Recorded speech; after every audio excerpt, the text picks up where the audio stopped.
Ya banyak juga orang yang bilang ke saya, jangan bilang kadrun dong mas, kita nih nggak mau label-labelan kayak gitu. Lah terus mau dibilang apa orang-orang ini? Kelompok-kelompok seperti Dr. Tifa, Babe Aldo, Sugito ini mau dibilang apa kalau bukan kadrun? Apa? Sampah. Sampah aja atau gimana? Sampah drun.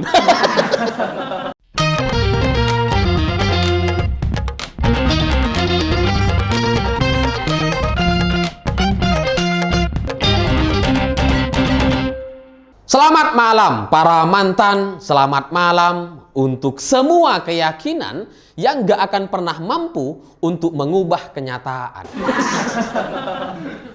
Nah, cerita-cerita semacam itu bagi saya jadi mirip sekali dengan cerita ijazah palsu. Ya karena sehebat apapun pengacaranya, sebanyak apapun bukti dan data yang mereka klaim sebagai sebuah kebenaran, itu sama sekali nggak akan pernah mampu untuk mengubah cerita-cerita di masa lalu. Nggak akan pernah bisa untuk mengubah kenyataan yang sudah terjadi dari masa lalu gitu. Karena cerita dari masa lalu, ya nggak akan ada yang baru gitu. Gitu-gitu aja gitu. Kecuali ada pintu Doraemon, terus kita kembali ke masa lalu. Mungkin bisa diubah gitu ya, sebagian gitu ya. Tapi kalau nggak ada pintu Doraemon ya nggak akan bisa. Maka cerita soal gugatan, soal ijazah palsu Pak Jokowi ke pengadilan, ini sebenarnya mengada-ngada dan menjadi bagian dari permainan keyakinan gitu.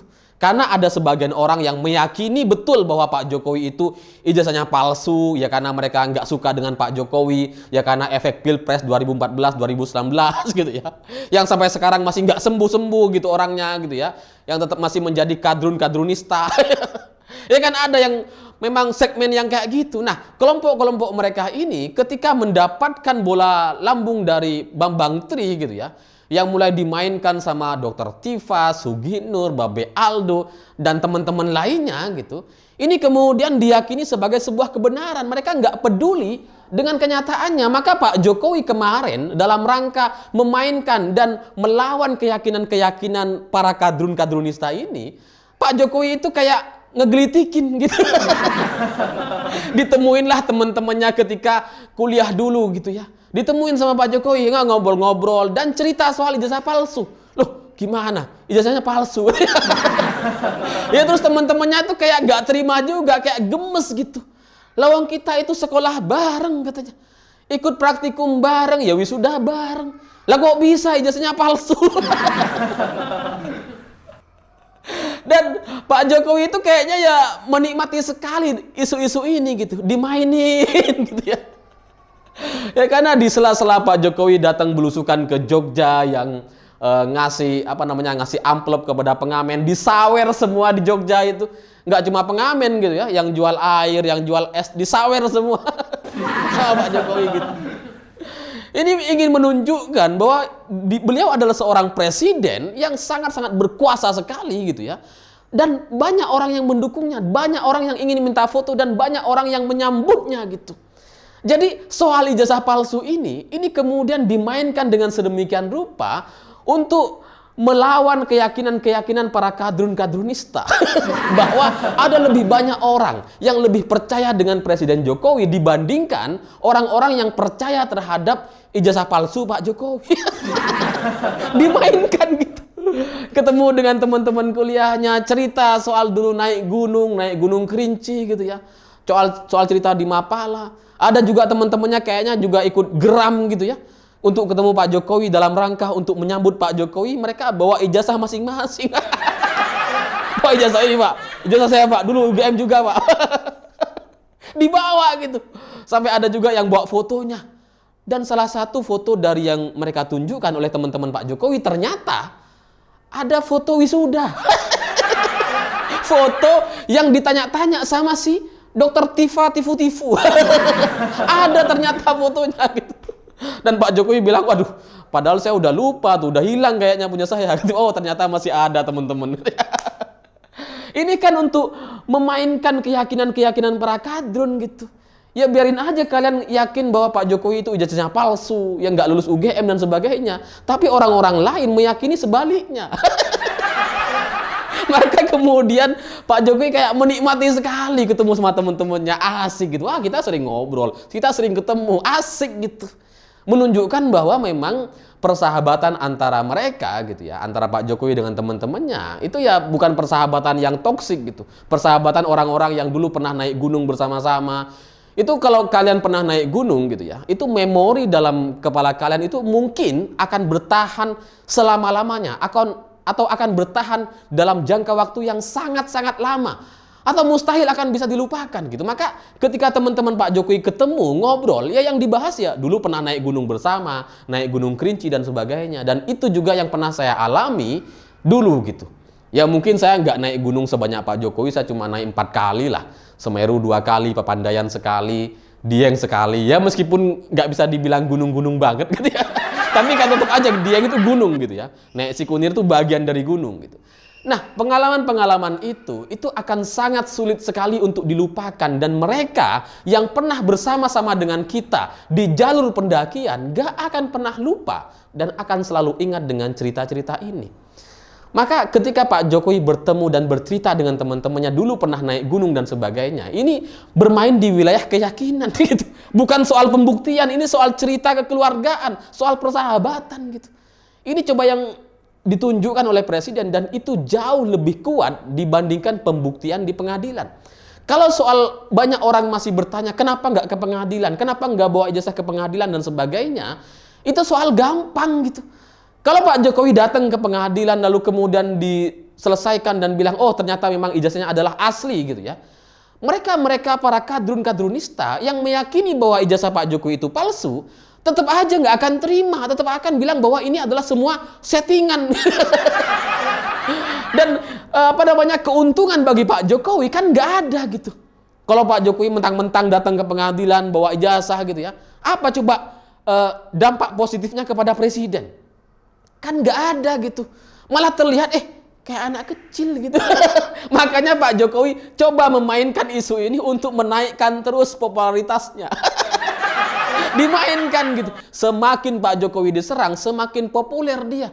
Semakin orang percaya, semakin orang simpati dengan Presiden gitu, karena sering difitnah dan sebagainya. Jadi 2024 kalau isu ini tetap mau dimainkan, saya meyakini bahwa Pak Jokowi adalah satu-satunya kingmaker yang paling berpengaruh di Pilpres 2024 nanti. Jadi ya kalau mau dimainkan terus, ya silahkan terus. Dan di luar itu, kalau mau menunjukkan ijazah aslinya Pak Jokowi ke pengadilan, ini kan ada konsekuensi hukumnya gitu. Kalau Pak Jokowi sudah bermain hukum, maka orang-orang yang menuduh Pak Jokowi itu ijazahnya palsu dan sebagainya, termasuk yang menggugat misalkan gitu ya. Ini kan perlu dikasih pelajaran orang-orang ini, perlu dipenjara semua orang-orang ini yang sudah lebih dulu menuduh dan menganggap bahwa ijazah Pak Jokowi itu palsu. Ini kan kesalahan nih. Apa mau kayak gitu? Dihukum semua gitu. Ya kalaupun kalian mau gitu kan, ya Pak Jokowi nggak akan mau. Ya apa untungnya bagi Pak Jokowi untuk memenjarakan kalian? Lawang kalian nggak dipenjara aja, kalian udah susah. Yang untuk makan aja harus demo dulu, demo PKI, demo apalah. Ngapain di penjara gitu? Udah biarin kalian menikmati hidup susah itu. Dan selain itu, bagi saya gitu ya, kalau Pak Jokowi sampai diminta dipaksa untuk datang ke pengadilan bawa ijazah, bagi saya itu adalah sebuah penghinaan gitu, karena ya nggak ada gunanya gitu. Kalau misalkan saya hari ini gitu ya, saya sudah berumah tangga, saya sudah nggak perlu lagi melamar kerja, harus menyertakan ijazah saya gitu misalkan gitu ya, saya sudah punya pendapatan dan sebagainya, punya usaha dan bisnis misalkan. Maka kalau ada orang yang menuduh saya ini ijazahnya palsu dan sebagainya, saya nggak peduli, karena itu nggak akan mengubah kualitas hidup saya. Dan Pak Jokowi juga sama gitu. Mau dituduh gimana pun Pak Jokowi presiden 2 periode, presiden sampai 2024. Kalian mau nuduh gimana pun nggak ngaruh gitu. Ya jadi ngapain ngurusin ijazah palsu harus datang ke pengadilan. Ya meskipun bisa aja, bisa gitu. Lah cuma keuntungan bagi Pak Jokowi apa? Kalau misalkan Pak Jokowi itu benar ijazahnya asli apa gitu? Kalian mau dihukum semuanya Atau mau ditembak mati seperti permintaan Bang Tri. Kumpul aja di Monas biar dieksekusi semua. Atau gimana kalau gini? Gimana kalau ijazahnya Pak Jokowi asli dan itu dibuktikan di pengadilan? Gimana kalau kita nggak usah pilpres aja 2024, langsung Pak Jokowi 3 periode? Gimana? Kalau kalian setuju, besok saya WA Pak Jokowi itu. Ayo Pak D, gitu ya. Kita bawa ijazahnya ke pengadilan, biar langsung 3 periode. Gimana? Kalau mau besok tuh kita eksekusi itu. Gaya gitu ya. Ya, pada intinya dari apa yang sudah dilakukan oleh Presiden dengan posting di sosmednya terkait foto wisuda, ketemu sama teman-temannya di Jogja gitu ya. Sebenarnya Pak Jokowi di luar soal memainkan soal narasi, soal apa namanya memainkan isu-isu politik terkait ijazah palsu gitu. Ini di luar itu beliau sebenarnya ingin menyelesaikan, kalau menurut saya gitu ya, ingin menyelesaikan masalah ini secara kekeluargaan gitu, bukan secara hukum. Karena kalau secara hukum, pembuktiannya, konsekuensinya ada. Orang yang menganggap bahwa Pak Jokowi itu ijazahnya palsu, ya harus ditangkap semua tuh. Masukin penjara semua. Kalau nggak muat penjaranya, kita bangun. Kalau perlu saya nyumbang tuh. 5 kamar lah saya nyumbang. Buat penjara, buat kadrun-kadrunista gitu. Ya, tapi kan bukan itu yang ingin dicapai oleh seorang presiden gitu. Ini ingin coba diselesaikan secara kekeluargaan. Maka sekuat apapun mereka mengusik kesabaran Pak Jokowi, ini kan sebenarnya targetnya cuma supaya Pak Jokowi itu marah gitu. Nah, orang yang marah itu cenderung jadi nggak logis, cenderung kebijakan-kebijakannya itu jadi nggak bener biasanya gitu. Nah, Pak Jokowi nggak mau gitu, makanya kemudian ya sudah, tetap kekeluargaan, tetap sabar, ketemu sama teman-teman gitu ya. Tetap dimainkan isu-isu ini sebagai sebuah komedi gitu ya. Dan keluarga-keluarga Pak Jokowi juga memainkan isu ini dengan luar biasa gitu. Ibu Iriana sampai kirim fotonya Kaisang ketika SD. Itu lucu gitu. Untuk menunjukkan bahwa keluarga ini benar-benar merespon isu ijazah palsu ini dengan sangat-sangat luar biasa. Bukan dengan baper, bukan dengan proses hukum dan sebagainya, tapi bermain di wilayah keyakinan, persepsi, opini, dan memposisikan diri sebagai orang yang selalu difitnah dan dizolimi gitu. Karena ini bukan yang pertama.